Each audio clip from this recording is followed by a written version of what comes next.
ओम नमः पार्वती पतये हर हर महादेव। ओम नमः पार्वती पतये हर हर महादेव। तो मैं अपनी साधना को बहुत ही विधिवत अब करने जा रही हूँ। पहले बस मैं किया करती थी, हाँ, पहले बस मैं अपनी विपश्यना की साधना करती हूँ। विपश्यना की साधना में रोल होता है कि आप मॉर्निंग में 1 आवर करो और रात में सोने से पहले 1 आवर करके सो। बट अभी मेरी लाइफ थोड़ी बहुत बिजी है, मेरे पास टाइम इतना नहीं होता है, तो मैं इस चीज़ को बहुत ही फोकस करती हूँ कि न से अच्छा कुछ तो करना चाहिए।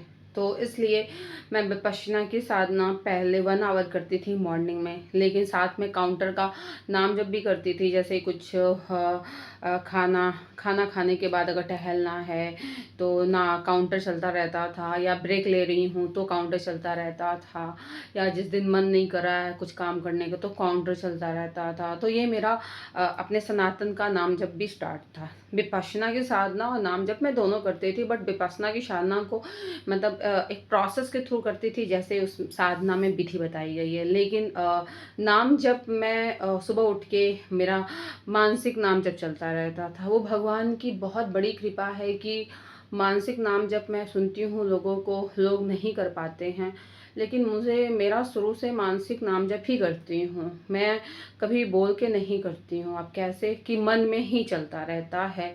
और जैसे वॉशरूम या कहीं गंदी जगह जाती हूँ, या कूड़े को मतलब डस्टबिन में डालना होता है, बाहर वाले डस्टबिन में, तो उस वक्त तुरंत रुक जाता है मेरा मन। ये मेरे मेडिटेशन से कह सकते हो, हाँ, क्योंकि मैं ध्यान जो होता है मेडिटेशन बचपन से करती हूँ। कम करती थी, ज़्यादा नहीं करती थी, मतलब 10 मिनट, आधे 15 मिनट ऐसे करती थी, हाँ, लेकिन अब ज़्यादा विपश्यना की साधना से करने लगी हूँ, क्योंकि मेरी पर्सनालिटी वैसे ही है। तो विपश्यना का रूल जो होता है, मुझे वैसे शेड्यूल में रहना काफ़ी पसंद है, और मेरी पर्सनालिटी वैसे ही है, और इसलिए मुझे वो साधना बहुत ही अट्रैक्ट करती है। साथ में नाम जब भी, जब काउंटर, महापुरुष और ज्ञानी लोग क्यों कहते हैं कि एटलीस्ट भगवान का एक बार नाम स्टार्ट तो करो। वो कहते हैं हम इतने पापी प्राणी हो चुके हैं इस घोर कलयुग में, अभी तो और कलयुग आना बाकी है, कि आपके जुबान से नाम निकलता ही नहीं है। तो एटलीस्ट जब काउंटर से नाम जब करोगे ना, जैसे कि मेरा नाम तो रहता था, लेकिन काउंटर से नाम एक होता था, मुझे मज़ा आता था। मैं कहीं जर्नी में जा रही हूँ तो इसको ढक देती थी और मेरा काउंटर चलता रहता था। मैं अपना टाइम यूं ही फालतू चीज़ों में स्क्रॉल करने से अच्छा मैं भगवान का नाम जप करने में मैं लगाती हूँ। और ये काउंटर वाला पार्ट प्रेमानंद महाराज जी की तरफ से आया था, उनको भी मैं सुनती हूँ। तो वो भगवान उनके लिए जो सही हो आप उनके लिए सही करना। बहुत मिस कर रही हूँ उनको मैं, प्रेमानंद महाराज जी को, लेकिन उनके लिए जो बेहतर है भगवान उनके लिए वही करे। तो काउंटर से आया, उनको जब मैंने सुना, मैंने काउंटर में लेके आई और फिर मैं स्टार्ट की। तो कहते हैं ना, महापुरुष भी कहते हैं एक बार स्टार्ट तो करो, आपकी इनर वाइज आपको खुद ही प्रेरित करेगी कि सनातन के विधियों के तहत अगर आपके पास जॉब लाइफ में हो या किसी भी लाइफ से बिलोंग करते हो आप, क्या आपके पास इतना टाइम निकल सकता है, आधे घंटे, 10 मिनट, या एक माला, 2 माला, जो भी निकल सकता है, प्रोसेस के थ्रू आपकी अंतरात्मा खुद ही आपको प्रेरित करती है और कहती है आप करो, आप करो। तो ये काउंटर से नाम जप करने के साथ साथ मेरे अंदर ये बहुत दृढ़ इच्छा शक्ति जागृत हुई कि मैं काउंटर से भी, जब काउंटर से तब करूं जब हमारा गर्ल्स वाली जो प्रॉब्लम्स होती है उसमें मैं करूं, ठीक है, क्योंकि उसमें आप सनातनी नियम कानून के तहत नहीं कर सकते हो, अपने माले को भी नहीं टच कर सकते हो, ठीक है, क्योंकि आप अशुद्ध हो जाते हो, ठीक है। जब तक आप शुद्ध नहीं हो जाते तब तक सनातन कहता, भगवान मानती हूँ लेकिन सनातन कहता है आपको नहीं टच करना चाहिए, ठीक है। तो उस वक्त ये है कि चलो उस वक्त कर लिया, या तो कहीं पे प्रोसेस, जो कहीं बाहर गई या किसी के घर गई या जर्नी में हूँ तो कर लिया, तब तो नाम माले से नाम जब पॉसिबल है ही नहीं, क्योंकि वो एक विधि के तहत होता है। तो मेरी लाइफ में काउंटर भी बहुत ही महत्वपूर्ण है। वैसे काउंटर क्या है, नाम जब होता रहता है, ऐसा नहीं, मुझे दिक्कत नहीं होती, मुझे काउंटर की ज़रूरत नहीं पड़ती है, मैं नाम जब करती हूँ। लेकिन काउंटर से बस ये होता है कि अच्छा लगता है, एक अलग से ही अपने आप को एक सात्विक एकता वाली फीलिंग आने लगती है। बस ये लगता है कि किसी बंधन में हम जुड़ चुके हैं। ऐसा नहीं कि मेरा मन नहीं भटकता है, लेकिन बस ये है कि बहुत ही ऐसा लगता है कि कुछ काम कर रहे हैं, कुछ काम इन द सेंस कि यस करना है मुझको और अच्छा लगता है। तो ये है काउंटर का यूज़। वैसे अगर आप काउंटर नहीं पहनना चाहते हो, मानसिक जप करना चाहते हो, संख्या नहीं देखना चाहते हो, कोई ज़रूरत नहीं है, ठीक है। तो आप पे डिपेंड करता है। तो मुझे अच्छा लगता है इसकी कंपनी, इसलिए मैं इसके साथ रहती हूँ। मानसिक जप भी करती हूँ। जैसे काम जब करती हूँ तब काउंटर नहीं पहनती हूँ, जब काम करती हूँ तब काउंटर नहीं पॉसिबल होता, क्योंकि जनरली अपने न्यूट्रिशन को सेट करना होता है, तो काउंटर उस वक्त मैं नहीं पहन सकती हूँ। तो उस वक्त तो मेरा मानसिक जप चलता है भगवान जी का, ओम नमः पार्वती पतये हर हर महादेव, अंदर ही चल रहा होता है, ठीक है।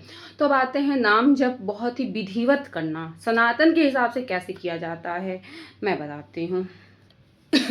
आप ये देख रहे हो मैंने क्या पहना है, कहोगे साड़ी है। हाँ, ये मैंने साड़ी को रैप किया है। और ये मैंने वाइट क्यों लिया है, साड़ी को ऐसे क्यों पहना है। हाँ, तो यहाँ पे पहले हम कलर पे आते हैं कि कलर क्या है, ठीक है। फिर मैं बताती हूँ कैसे टैप करना है। कलर हमारे नाम जप में पीला, पीला कलर आप पहन सकते हो, नारंगी, लाल पहन सकते हो, सफ़ेद पहन सकते हो। ये 4 कलर होते हैं।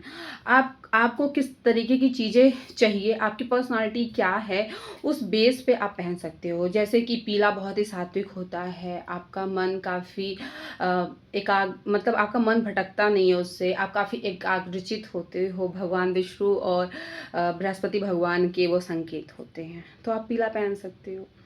आप नारंगी भी पहन सकते हो। नारंगी का क्या मतलब होता है, नारंगी का यही होता है, वो वैराग्य ज्ञान का प्रतीक होता है। वो आपकी क्रोध आलस को दूर करता है। और बहुत ही प्यारा कलर है। सकारात्मक ऊर्जा, आपकी सकारात्मक पॉजिटिव एनर्जी का वो एक बंच बनाता है आपके साथ, ठीक है।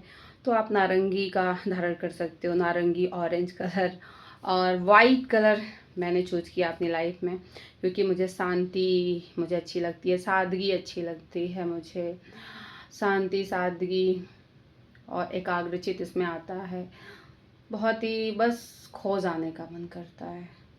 और ये भगवान महादेव का मैं नाम जप कर रही हूँ, और मैं अपनी विपश्यना की साधना भी करती हूँ, उसकी भी साधक हूँ। तो विपश्यना में भी वाइट ही पहना जाता है, और भगवान महादेव को भी वाइट ही पसंद है, माँ सरस्वती को भी वाइट पसंद है। तो इसलिए मैंने ये चूज किया वाइट कलर। तो आप पे डिपेंड करता है कि आप इन कलर में से कौन चूज कर सकते हो। और लाल रंग, आप माँ दुर्गा के उपासक हो, हनुमान जी के उपासक हो, तो आप रेड कलर पहन सकते हो। तो इस तरीके से कौन सा कलर नहीं पहनना चाहिए, काला और नीला कलर नहीं पहनना चाहिए, वो एक तरीके से पूरी तरीके से वर्जित है, पाबंदी लगाई गई है, क्योंकि वो तामसिक गुण वाली चीज़ें होती हैं, वो नकारात्मक ऊर्जा से रिलेटेड होती है, तो आपको नहीं पहनना चाहिए, ठीक है। और मैंने साड़ी क्यों चूज किया है, क्योंकि हमारे सनातन में कहा गया है कि इस पे तुरपन भी नहीं है, जैसे इस पे फॉल भी नहीं है। बस मैंने साड़ी लाई और साड़ी में जो रेसे निकले थे उसको कैंडल से उसको ऐसे ऐसे कर दिया, मैंने कैंडल से उसकी तुरपाई की है, कैंडल की लॉ से तुरपाई की है। अगर आपके कपड़े में किसी भी आप इनर कुछ भी नहीं पहन सकते हो, इनर कोई भी कपड़ा आपको पहनना अलाउ नहीं है। इससे क्या होती है, अगर आप में आपकी इस और साथ में साड़ी मैंने पहना, ठीक है, तो साथ में आप एक शॉल ले लो ताकि पूरी तरीके से आपकी बॉडी कवर हो जाए, ठीक है। जब बिना सिले हुए कपड़े पहनते हो ना, तो जब आप नाम जप करते हो तो उस वक्त एनर्जी बहुत अच्छी तरीके से फ्लो होती है। अगर सिले हुए कपड़े होते हैं ना, तो उसको ब्रेक करना पड़ता है, उसको बार बार उसके फ्लो वो बहुत ही अच्छी तरीके से ऊर्जा का प्रवाह नहीं होता है। ऊर्जा का प्रवाह होने के लिए बिना सिला हुआ कपड़ा सनातन हमारे धर्म शास्त्र के हिसाब से सर्वश्रेष्ठ परिधान है। बाकी अगर आप कंफर्ट नहीं हो तो सिला वाला भी पहन सकते हो, लेकिन आप कर सकते हो तो आपको बिना सिला वाला कपड़ा ज़रूर पहनना चाहिए। और इस पर कोई बस एक कपड़ा और साथ में ऊपर से स्टॉल ले लो, ठीक है, क्योंकि आपको ब्लाउज़ या बाकी चीज़ें नहीं पहनना, उसी साड़ी को अपनी बॉडी पे रैप करना है। और साड़ी को बॉडी पे कैसे रैप करना है, पेटीकोट भी नहीं पहनना है, ओके। तो उसको ऐसे आप बांधोगे तो प्लेट प्लेट से ऐसे अगर चारों तरफ से करोगे ना, तो देखोगे इसमें घेर रहेगा। आप यूं पैरों को फैला सकते हो, ठीक है, समझ रहे हो, पैरों को, ताकि आप जब बैठोगे ना आसन पे, तो आपको वो कपड़ा तनेगा नहीं, आराम से आप पद्मासन की मुद्रा में बैठ सकते हो। तो बिना सिले हुए कपड़े का मैंने महत्व बताया। अब मैं बताती हूँ कि किस दिशा में आपको नाम जप करना चाहिए। तो सब 3 दिशाएं होती हैं, उत्तर की दिशा में, नॉर्थ में, पूरब की दिशा में और उत्तर पूरब की दिशा। तो पूरब की दिशा सूर्य जी का होता है, ऊर्जा का स्रोत होती है, वहाँ पे आप कर सकते हो। और उत्तर की दिशा, अगर भगवान कैलाश मतलब भगवान भोलेनाथ के उपासक हो तो कैलाश उत्तर दिशा में है, उधर आप कर सकते हो। लेकिन सबसे उत्तम दिशा ईशान कोण होती है, जो कि संपूर्ण देवी देवताओं का एक बहुत ही प्रिय स्थल होता है वो दिशा। तो ईशान कोण में करो, जो कि उत्तर और पूरब की दिशा होती है। तो जस्ट मेरा वॉल जो है दक्षिण और पश्चिम की तरफ मेरे भगवान वॉल पे हैं। तो जस्ट मैं इधर ऐसे बैठूंगी। अब अगर आपको नहीं पता है तो मोबाइल में कंपास डाउनलोड कर लो, उससे आपको ईशान कोण पता चल जाएगा। अपने आसन को वैसे आप बिछा लो, आराम से बैठ जाओ। अब आसन का चुनाव कौन सा करना चाहिए, हमेशा कुश के आसन का यूज करना चाहिए। और ये मैं अपने होम टाउन गोरखपुर गई थी तो वहाँ से ली थी, क्योंकि मैं दिल्ली से जब ली थी तो मुझे प्लास्टिक का दे दिया था कुश के नाम पे, तो इसलिए मैं जब गई थी तो वहाँ से ली थी। तो इसके चारों तरफ उसने अच्छे से था नहीं, तो मैंने कपड़े से तुरपाई अपनी आंटी से करवाई, ठीक है, ताकि इसकी ये चटाई ख़राब ना हो, क्योंकि ये आपकी नाम जप की चटाई है, ठीक है। तब तुरपन कर लिया। तो ये कुश क्या होती है, कुश एक तरीके से बैड कंडक्टर होता है। जब आप नाम जप करते हो तो ऊर्जा का बहुत ज़्यादा संचार होता है। अगर आप बिना आसन के नीचे बैठ के या कहीं भी टेबल पे चेयर पे बैठ के कर लेते हो ना, तो वो ऊर्जा सीधे अर्थ अपने अंदर खींच लेती है, वो ऊर्जा आपको मिल ही नहीं पाती है। तो आपकी ऊर्जा आपको मिल ही नहीं पाती है, तो सबसे अच्छा ये है कुश की चटाई, जो बैड कंडक्टर होता है, जो आपकी ऊर्जा को आपकी बॉडी में ही फ्लो करवाता है, कहीं इधर उधर नहीं। और कुश की उत्पत्ति जो हुई है भगवान विष्णु के रोम से हुई है, समझे। और ये आपके मन को आपके मन को एकाग्रचित करता है। आपकी ये टेम्परेचर, ये हीट नहीं होता। आप कई घंटों इस पे बैठ के आप नाम जप कर सकते हो, मेडिटेशन कर सकते हो। तो कुश की चटाई हमारे सनातन में सबसे बेस्ट है। कुश की चटाई गढ़ती है, तो इसलिए हमेशा वाइट कलर के कॉटन कपड़े को इसके ऊपर बिछा लो, ठीक है। तो उस तरीके से आप आराम से पद्मासन की मुद्रा में बैठ के कुश की चटाई पर कर सकते हो। तो मैंने चटाई बताया, कलर बताया, दिशा बताया। अब बताती हूँ कि माला। आपको पता है ये बॉक्स क्या है, ये बॉक्स है। और मेरे घर में मंदिर भी है, लेकिन मैंने सब कुछ अपनी साधना का सब कुछ सोर्स अपने रूम को बनाया है। क्यों? बॉक्स पे आने से पहले अपनी साधना मेडिटेशन जो भी करते हो आप वहाँ पे करो जहाँ पे आप मैक्सिमम टाइम रहते हो। हाँ, लेकिन सबसे बड़ा रूल है, अपने रूम में ऐसी कोई भी बकवास चीज़ें नहीं करना चाहिए आपको। कोई अल्कोहल ले रहे हो या कुछ बकवास चीज़ों में इन्वॉल्व हो, ठीक है, आप ब्रह्मचर्य व्रत का पालन कर रहे हो, तो आप अपने रूम में ऊर्जा का वो केंद्र बना सकते हो। अगर आपकी ये पर्सनालिटी है तो आपको अपने रूम में ही ऊर्जा का केंद्र बनाना चाहिए, क्योंकि मैक्सिमम टाइम हम अपने रूम में ही रहते हैं। प्रोडक्टिविटी, अपने लाइफ से रिलेटेड चीज़ें हम अपने रूम में करते हैं। अगर आपकी शादी नहीं हुई है तो आपका रूम द बेस्ट है। अगर आप सिंगल हो और आप ब्रह्मचर्य व्रत का पालन करते हो तो बेस्ट है। अगर नहीं करते हो ब्रह्मचर्य व्रत का पालन, सिंगल हो, तो भी तो आप फिर मंदिर के परिसर में करो, अपने बेडरूम में मत करो, ठीक है। तो मैंने अपने बेडरूम को ऊर्जा का सोर्स बनाया, क्योंकि मुझे मैक्सिमम टाइम में अंदर यहीं रहती हूँ। मैं पूरे दिन अपने रूम में रहती हूँ, तो इसलिए वो ऊर्जा जो हमारे मेडिटेशन की होती है, नाम जप की होती है, वो वाइब्रेशन इस रूम में रहती है। इस रूम में कोई भी आता है तो उसको बहुत पॉजिटिव एनर्जी फील होती है, बहुत ज़्यादा उसको अच्छा लगता है। जैसे आप कोई अपना ऑफिस का काम कर रहे हो या स्टडी कर रहे हो, आपका मन नहीं लगता है, तो ये ऊर्जा उस दिन अगर नाम जप भी नहीं कर रहे हो ना, आपकी तबीयत खराब हो गई है, तो ये जो वाइब्रेशन होती है, पॉजिटिव एनर्जी होती है, आपको सपोर्ट करती है। हाँ, आप कोई भी काम बहुत ही कम एफर्ट में ज़्यादा कर सकते हो। तो ये सब रूल होता है। एनर्जी का सोर्स वहीं बनाओ जहाँ पे आप मैक्सिमम टाइम रहते हो। तो मैंने अपने रूम को चूज़ किया क्योंकि मैं सारे रूल को फॉलो करती हूँ, ठीक है।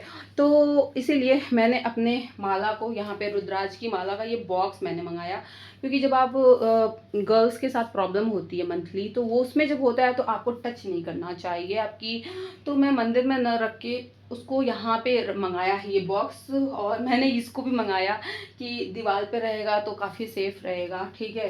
तो मैं अपने रूम में भी भगवान की साधना प्रणाम के तौर पे मतलब मत्था टेकना या फूल अर्पित करना, इस टाइप की साधना करती हूँ अपने रूम में। मैं अपने रूम को पूरी तरीके से सात्विक बना रखी हूँ। तो अभी मेरी रुद्राज की माला पे आते हैं। ये बॉक्स मैंने मंगाया, इसमें रुद्राज की माला रहेगी। अभी मेरी रुद्राज की माला नहीं आई है। रुद्राज की माला मैं बात करना चाहूँगी, उसको कहाँ से मंगाना चाहिए। ऑनलाइन बहुत सारे सर्टिफाइड जो देते हैं कि ये हम रुद्राज की माला है, बट मुझे ईसा लाइव पे बहुत बिलीव है, इसलिए मेरी माला तमिलनाडु से आ रही है। अभी 23 तारीख को ऑर्डर किया था, अभी मैंने उनको ईमेल किया है, मैसेज किया है, तो वो कह रहे हैं कि मैम थोड़ा टाइम लगेगा, आ जाएगा 2-3 दिन में मे बी आ जाएगा रुद्राज की माला। और वहाँ पे वो एक तरीके से चार्ज होता है, उसकी एनर्जी को जागृत की जाती है। हाँ, अब लेकिन फिर भी उसकी एनर्जी को ईसा लाइफ सेंटर में जो ध्यान लिंगम है ना, वहीं पे सारी मालाओं को चार्ज किया जाता है, तो वहाँ से चार्ज होके माला आती है। लेकिन मेरा मानना है वो जब माला उतने दूर से ट्रैवल होके आती है, इतने लोगों के हाथों में पड़ती है, तो वो उसकी एनर्जी डल होनी ही है, तो उसको आपको अपने से भी चार्ज कर लेना चाहिए। अब माला को जागृत और चार्ज कैसे किया जाता है, नाम जप करने से पहले ध्यान से सुनिएगा। बहुत छोटा सा रूल है, ज़िंदगी में इतना भागा दौड़ी क्यों जब आपकी ज़िंदगी का ये सवाल है। कई लोग जैसे रूल होता है कि 2 घंटे आप सबसे पहले पानी और गंगा जल में डिप करके रखो, फिर 2 घंटे मिल्क में डिप करके रखो, फिर 2 घंटे गाय के घी में डिप करके रखो उसको, फिर उसके बाद उसको निकालने के बाद एक पूरी पूरी रात जो होती है फूलों में डिप करके रखो, फिर उसके बाद आप उसका नाम जप स्टार्ट कर सकते हो। लेकिन सबसे अच्छा रोल होता है कि यहाँ पे 1-1 घंटे का है कि एक दिन आप गंगा जल में डिप करके रखो, एक दिन आप गाय के दूध में डिप करके रखो, एक दिन आप घी में डिप करके रखो, एक दिन आप पूरी रात जो भी है पूरा दिन आप फूलों में डिप करके रखो। ये फिर उसके बाद उसको यूज करो। तो 4 दिन का प्रोसेस है, क्या आपकी ज़िंदगी ख़त्म हो जाएगी? कर लो ना। तो मैं 2 घंटे का ना करके 1-1 दिन वाला करने वाली हूँ, उसको जागृत करने वाली हूँ उसकी ऊर्जा को, उसके बाद उसका नाम जप करूँगी। अब यहाँ पे ये आता है कि जो रुद्राज की माला होती है, उसको कितने बड़े मनके से हम नाम जप करें उसका। तो यार देखो, बहुत लोगों का अलग अलग बात है कि बड़ा मन का अच्छा होता है, छोटा मन का अच्छा होता है, बीच का मन का अच्छा होता है। तो मैं हमेशा मध्यम मार्ग को फॉलो करती हूँ। कई लोग कहते हैं कि छोटे मन के में ऊर्जा बहुत ज़्यादा संचित होती है, सबसे ज़्यादा शक्तिशाली होता है, और लेकिन मैं बुद्ध जी के मार्ग पे चलती हूँ, तो मैं मध्यम बड़े मन के का नहीं, बीच वाले मन के को मंगाई हूँ, ना छोटा ना बड़ा, बीच वाला मन का मंगाई हूँ। उसी से मैं अपना नाम जप करने वाली हूँ, ठीक है। रुद्राज की माला, उसको चार्ज करूँगी फिर नाम जप करूँगी। अगर आपको पहनना है तो छोटे मन के वाला पहनो, 108, ठीक है। तो अब माले के बारे में हो गया, कैसे चार्ज करें। और फिर होता है जैसे कि आप क्या होता है, आप हर एक उसमें क्या होता है, फिर उसको पवित्र भी करना होता है। जब आप अपने माले को पूरे सप्ताह कर रहे हो, तो संडे के दिन क्या करो, जैसे कि ये तुलसी माला है, ठीक है, तुलसी माला है, तो इसको क्या है, गंगा जल लेके इसको ऐसे चारों तरफ घुमा के, हाँ, फिर इसको पे छिड़क दो, ठीक है। फिर ये इसकी क्या होती है, ये सुमेरु पर्वत होता है, तो सुमेरु पर्वत को उस गंगा जल से उसको ऐसे ऐसे कर दो। हाँ, इस तरीके से वीक के लास्ट में, अंत में इसका इस तरीके से उसका शुद्धिकरण कर लेना चाहिए। हाँ, या तो आप 10 दिन पे करो, वीक में 1 दिन करने में क्या दिक्कत है। तो इसी तरीके से शुद्धिकरण करना चाहिए। और माले को जागृत कैसे क्योंकि आप जब माला करते हो ना तो उस पे बहुत सारे नेगेटिव ऊर्जा, बहुत सारी ये चीज़ें आती हैं। तो माले को जागृत कैसे किया जाता है? माले को 3 महीने का टाइम होता है, 6 मंथ का टाइम होता है मैक्सिमम। मिनिमम 3 महीने अपने माले को, वही जो मैं बताया था कि 2-2 घंटे या 1-1 दिन आप उसमें डिप करके रखो, फिर से माले को जागृत करना होता है उसकी ऊर्जा को, ठीक है? ताकि अगर कोई नेगेटिव ऊर्जा आई है या कुछ भी आया है, फिर से वो चार्ज हो सके, ताकि आपकी मंत्र जाप, नाम जप आपको, आपकी ऊर्जा आपको मिल सके, ठीक है? इस तरीके से होता है। तो मैं 3 महीने वाला करूँगी, क्या दिक्कत है? 3 महीने वाला कर लो, 3 महीने वाला कर लो, फिर 2-2 घंटे वाला कर लो, 4 दिन आपके नहीं खराब होंगे। 2-2 घंटे वाला कर लो, क्या दिक्कत है? 2-2 घंटे वाला कर लो, 1 दिन में हो जाएगा, उस दिन काउंटर से कर लो, कोई दिक्कत नहीं है। तो ओके डन, ऐसे कर सकते हो। और 6 मंथ पे भी कर सकते हो। तो जो भी आपको सूटेबल लगे वो आप कर लो, उसको जागृत करना होता है। और सबसे बड़ी बात है, जब माले को गोमुखी के अंदर ही हमेशा नाम जप करना चाहिए। गोमुखी मैंने वाइट मंगाया है, क्योंकि वाइट अब बता रखा है कि क्यों। और लेकिन अगर आप कोई भी गोमुखी किसी भी कलर का लो, उस पर किसी भगवान का चित्र या उस पर कुछ भी लिखा नहीं होना चाहिए। बेवजह आप अपनी चीज़ों को डिस्ट्रैक्ट कर रहे हो। सब कुछ सिंपल होना चाहिए, उसके अंदर होना चाहिए, आपका माइंड डिस्ट्रैक्ट नहीं होता है, आप और भी एकाग्रचित होते हो। मेरी गोमुखी देखो बहुत ही सिंपल है, बहुत ही। फिर इसके अंदर डाल के नाम जप करो। माले को कैसे किया जाता है, कैसे किया जाता है, ठीक है, ठीक है। गोमुखी में करोगे, माले को कैसे गोमुखी के अंदर डाल दिया, तो ये जो होती है अहंकार की उंगली होती है, ये माले से टच नहीं होना चाहिए। ये और ये छोटी उंगली, ये 2 उंगली माले से टच नहीं होना चाहिए। और ये सुमेरु पर्वत होता है। फिर इस तरीके से आपको नाम जप करना चाहिए। ओम पार्वती पते हर हर महादेव, ये तो तुलसी माला है। ऐसे नाम जप करना चाहिए गोमुखी में डाल के। और लेकिन ये हाथ ऐसे ये हृदय चक्र के पास होने चाहिए, ना ऊपर ना नीचे, एकदम हृदय चक्र के पास। अगर आपको दिक्कत हो रही है तो छोटे छोटे कुशन रख लो, ताकि आपके हाथ को उतना क्या मिल सके, उतना सपोर्ट मिल सके, समझ रहे हो, उतना सपोर्ट मिल सके। इस तरीके से आप करो, इस तरीके से आप करो नाम जप, ठीक है। अब गोमुखी में डाल दो। तो गोमुखी को ऐसे पहनते हैं, हाथों में ऐसे लपेट लो गोमुखी को, ये गोमुखी को लपेट लिया, ओके। और सबसे बड़ा रोल, इस उंगली से अगर नाम जप करते हुए टच हुआ ना, तो वो फिर से आपको स्टार्ट करना पड़ेगा। आपका नाम जप जितना आपने किया है सब व्यर्थ चला गया। अहंकार की उंगली टच नहीं होनी चाहिए। देखो, ये बाहर हो गया, ये अहंकार की उंगली हो गई, और दोनों अब नाम जप चल रहा है, ठीक है। मेरा मानसिक है, मुझे मानसिक करने में प्रॉब्लम नहीं होती है। ये ऐसा नाम जब चलता है। फिर रूल बताती हूँ। ये सुमेरु पर्वत को कभी पार नहीं किया जाता है। जैसे कि अगर आपने नाम जब करते करते आप यहाँ पे आ गए, यहाँ पे आ गए ना आप, यहाँ पे, तो इसको क्रॉस नहीं किया जाता, यहीं पे रुक जाओ। फिर इसको अपनी इसी उंगली से गोल घुमा के आप दूसरी तरफ आ जाओ। ये दूसरी तरफ आ जाए, ठीक है। इसी उंगली को यूं गोल घुमा के आप ये आ जाओ, ठीक है। तो इस तरीके से आ जाओगे, पोजीशन को चेंज कर लो, ठीक है। इस तरीके से इसका रोल होता है। और जब आपका नाम जब कंप्लीट हो जाए, तो ये सबसे आपका सुमेरु पर्वत में सारी ऊर्जा होती है, तुरंत रखना नहीं चाहिए उसको। अपनी कुंडलिनी से ऐसे टच कराना चाहिए, ताकि इस माले की ऊर्जा आपके बॉडी में, आपके शरीर में प्रवेश कर सके, आप उसको ले सको, ठीक है। फिर इसको अपना गोमुखी में डाल के अपने अच्छी सेफ जगह, जैसे मैंने वो बॉक्स मंगाया है, हाँ, सेफ जगह आप उसको यूं ऐसे इसको डाल के सेफ जगह आप रख दो, ठीक है। और अपने माले को किसी को देना नहीं चाहिए, क्योंकि आपकी माला तिजोरी के समान है, पूरी ज़िंदगी आपको इससे करनी है। इसमें बहुत ज़्यादा ऊर्जा है। अगर आपके पास कोई गुरु हैं, आपको कोई गुरु मिले हैं, तो आप उनसे रिक्वेस्ट करिए कि एक माला वो जप कर दें, क्योंकि बहुत जल्दी एनर्जी उसके अंदर आ जाती है। अगर आपके कोई गुरु हैं, तो मेरा कोई गुरु नहीं है, मेरा गुरु मेरे अंदर के परमात्मा हैं, तो मैं खुद ही करूँगी, अपना खुद ही नाम जप करूँगी, ठीक है। तो ये है, बॉक्स में रख दिया मैंने। अब नाम जप कब करना चाहिए? नाम जप हमेशा 4 से 6 बजे के बीच में करना चाहिए, क्योंकि उस वक्त सभी देवी देवता जागृत होते हैं, उनका हमें आशीर्वाद मिलता है। इसलिए साधनाएं भी उसी वक्त करनी चाहिए, चाहे विपश्यना की साधना हुआ, चाहे नाम जप हुआ। तो अब नाम जप करने से पहले आपको संकल्प लेना होता है। संकल्प कैसे लिया जाता है? आप अपने आसन पे बैठ जाओ, अपने दाहिने हाथ में अक्षत लो, टूटा हुआ दाना नहीं होना चाहिए, अक्षत लो, जल लो और साथ में उस पर पुष्प डालो।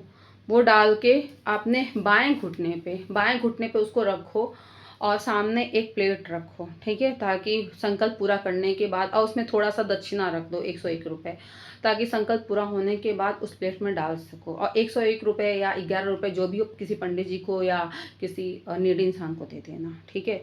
तो वहाँ पे ये रखो कि मैं संकल्प ले रही हूँ इतने माले का। आप टाइम का भी संकल्प ले सकते हो, क्योंकि मेरी लाइफ में टाइम की कमी है, तो मैं आधे घंटे से ज़्यादा माले को नहीं जप कर सकती हूँ, नाम जप नहीं कर सकती हूँ, क्योंकि मैं अपनी साधना भी आधे घंटे करती हूँ, मेडिटेशन और आधे घंटे में ये करती हूँ, तो मेरे पास इससे ज़्यादा टाइम है ही नहीं। तो मैं आधे घंटे का आप संकल्प लो कि मैं आधे घंटे का संकल्प ले रही हूँ। आप इसको मतलब संकल्प को पूर्ण करने में आप सहायता करो, अपनी कृपा दृष्टि जो भी आपको उनसे कहना है वो कहो। और ऐसा नहीं कि मुझे भगवान ये दे दो, मुझे बस करना है, मुझे प्यार करना है, इसलिए मैं कर रही हूँ। फिर वो संकल्प लेने के बाद वो ऐसे उस थाली में, जो छोटा सा प्लेट है उसमें डाल दो। फिर उसके बाद अपना स्टार्ट कर दो।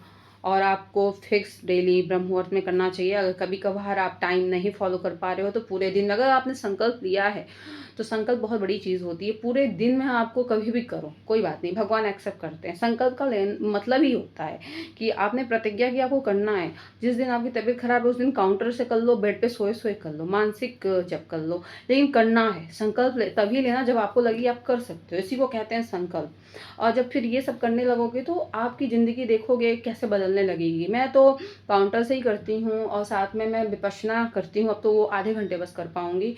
तो मेरी ज़िंदगी में बहुत मुझे दिखती हैं चीज़ें, लेकिन हाँ, अब मुझे प्रोसेस के थ्रू करना है, क्योंकि मुझे बहुत ज़्यादा स्पिरिचुअलिटी के साथ कनेक्ट होना है, बहुत ही ज़्यादा।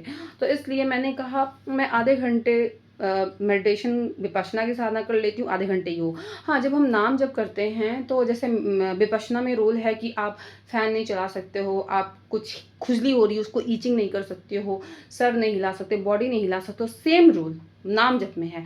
आप गर्दन नहीं हिला सकते हो, ये नहीं कर सकते हो आप। कई लोग कहते हैं कि आंखें खोलो, आंखें बंद करो, तो मैं विपश्यना की फॉलोअर हूँ, तो मैं आंखें बंद करके ही मानसिक तौर पे नाम जप करने वाली हूँ। हाँ, मुझे दिए हुए की ज़रूरत नहीं है, मुझे बस अंदर ही भगवान फील करना है, तो मैं वैसे ही करने वाली हूँ। और आपको हिलना नहीं है, ईचिंग उचिंग हो रहा है ये नहीं, आपने संकल्प लिया, आपको हिलना नहीं है। तब तक मत हिलो जब तक बहुत ज़रूरी ना हो। हाँ ठीक है, फ़ैन थोड़ा बहुत चला सकते हो, लेकिन मैं विपश्यना को फॉलो करती हूँ तो मुझे फ़ैन की भी ज़रूरत नहीं है। मैं 1 घंटे धूप में भी बैठ सकती हूँ, तो मुझे प्रॉब्लम नहीं होती है। अगर आप भी कर सकते हो तो ये बहुत अच्छी चीज़ है। पसीना टप टप टप टप हो रहा है, उसको छूना भी नहीं है, उसको ऐसे पोंछना भी नहीं है। अगर ये तपस्या कर सकते हो बेशक करो, बहुत ही अच्छी चीज़ है। अगर नहीं कर सकते हो तो फ़ैन चला लो, एसी चला लो, लेकिन मुझे ज़रूरत नहीं है तो मैं ऐसे ही करती हूँ। तो ये सब सावधानियाँ होती हैं। मतलब आँख बंद करो या आँख खोलो, बस आपका पूरा तल्लीनता के साथ भगवान में मन लगना चाहिए। मेरा लगता है इसलिए मुझे प्रॉब्लम नहीं होती है। और आधे घंटे का मेरा है तो आधे घंटे में अलार्म लगा दूंगी। उसके बाद से आधे घंटे के बाद अगर माला पूरा 108 दाने पूरे नहीं हुए हैं, जब तक वो पूरा नहीं हो जाता तब तक मैं करूंगी। आधे घंटे का अलार्म लगाई, उसको बंद की, जब वो सुमेरु पर्वत आएगा तब मैं उसको रखूंगी फाइनली। तो ये है पूरा नाम जप की विधि। इस तरीके से आप कर सकते हो, ठीक है। और आपकी क्या पर्सनालिटी आप चूज कर सकते हो। अब भगवान से जब निस्वार्थ प्रेम करोगे एक भक्ति से, तो आप देखोगे कि आपके व्यक्तित्व में, आपकी पर्सनालिटी में कितना चेंज आता है। और आध्यात्मिक दुनिया में हमेशा यही कहा गया है कि आपको लक्ष्मी या सरस्वती एक को चुनना होता है। आध्यात्मिक दुनिया में अगर आपने माँ लक्ष्मी को चूज किया तो आपकी आध्यात्मिक उन्नति रुक जाएगी। अगर माँ सरस्वती को चूज किया तो आपको जब भी कभी ज़रूरत होगी, तो ऐसा नहीं कि आप भूखे खाए बिना मरोगे, आप सड़क पे आ जाओगे। भगवान की इतनी कृपा रहती है कि आप बहुत ही सम्मानपूर्वक ज़िंदगी व्यतीत करते हो और आध्यात्मिक यात्रा को पूर्ण करते हो, ठीक है। तो इस तरीके, और क्योंकि वो ज्ञान की देवी हैं तो आपको माँ लक्ष्मी भी वहाँ पे फिर आती हैं आपको। मैं ये नहीं कहती हूँ आप बहुत अमीर हो जाओगे, लेकिन आपको जो बेसिक ह्यूमन बीइंग की जो नीड है उससे कभी वंचित नहीं रहोगे। और आपने बहुत तल्लीनता कर ली तो भगवान आपको राजा जैसे भी रख सकते हैं, लेकिन लालच नहीं करना चाहिए। तो आप कहोगे कि आध्यात्मिक रास्ते पे हों तो बहुत पैसे होने चाहिए। अगर आपकी जैसे अगर आपकी गवर्नमेंट जॉब भी है तो गवर्नमेंट जॉब में ऊपरी कमाई बहुत होती है। तो अगर आप स्पिरिचुअल इंसान हो, ऊपरी कमाई आप कर ही नहीं सकते हो, करोगे तो आपकी स्पिरिचुअल जर्नी रुक जाएगी। तो ये सब सावधानियाँ हैं। अगर आप रियली में ऊपरी कमाई को टच नहीं करना है और आध्यात्मिक दुनिया में प्रवेश करना है तो बेशक आप करो। लेकिन अगर आप कह रहे हो कि ऊपरी कमाई भी करें, लालच भी करें, लक्ष्मी के पीछे भी भागें और आध्यात्मिक दुनिया में उन्नति भी हो, तो वो पॉसिबल नहीं है। तो आप पे डिपेंड करता है कि आपको चाहिए क्या। मुझे माँ सरस्वती चाहिए, मुझे आध्यात्मिक दुनिया चाहिए, मुझे 2 वक़्त की रोटी चाहिए, मुझे ख़ासकर विशेषकर कुछ भी नहीं चाहिए। बस ज़िंदगी में कुछ चीज़ें अचीव करनी हैं कि क्योंकि मेरी मॉडर्न सन्यास की लाइफ़ है, मेरी सोच थोड़ी मॉडर्न है। मैं उस सोच के साथ अपनी इस सात्विक, इस आध्यात्मिक दुनिया को एक्सप्लोर करना चाहती हूँ। तो मैं अपनी सोच के साथ करना चाहती हूँ, इसलिए मुझे थोड़े ईमानदारी के साथ पैसे कमाने हैं।